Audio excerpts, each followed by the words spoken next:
के प्रकार एवं समय अवधि कितनी होती है?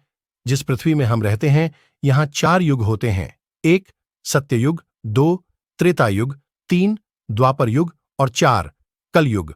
और फिर से कलयुग के अंत में एक प्रलय आती है जिसमें पूरी पृथ्वी के जीवों का विनाश हो जाता है और फिर कुछ समय बाद परमात्मा के विधान अनुसार फिर से सतयुग का आरंभ होता है।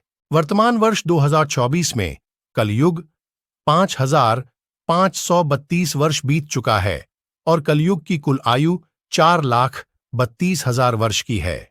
अर्थात अभी कलयुग के अंत के लगभग 4,26,468 वर्ष बाकी है। आइए चारों युगों को विस्तार से जानते हैं। सत्ययुग का वर्णन।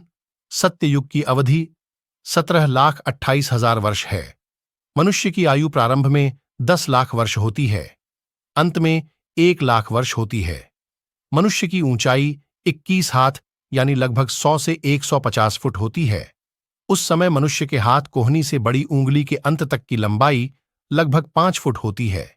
वर्तमान में कलयुग में मनुष्य के एक हाथ की लंबाई लगभग 1.5 फुट है। पहले के युगों में लंबे व्यक्ति होते थे, उनके हाथ की लंबाई भी अधिक होती थी। त्रेता युग का वर्णन।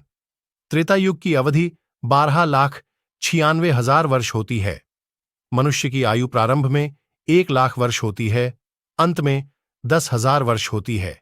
मनुष्य की ऊंचाई 14 हाथ यानी लगभग 70 से 90 फुट होती है। द्वापर युग का वर्णन। द्वापर युग की अवधि 8,64,000 वर्ष होती है।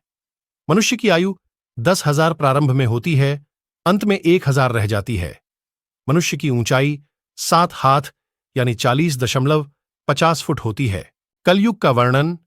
कलयुग की अवधि 4,32,000 वर्ष होती है। मनुष्य की आयु 1,000 वर्ष से प्रारंभ होती है तथा अंत में 20 वर्ष रह जाती है तथा ऊंचाई 3.5 हाथ यानी 10 फुट होती है तथा अंत में 3 फुट रह जाती है। तो ये था चारों युगों का संक्षिप्त वर्णन। इसमें आपको पूरी सृष्टि में से केवल एक ब्रह्मांड में से एक ग्रह मृत्युलोक या पृथ्वी के युगों का वर्णन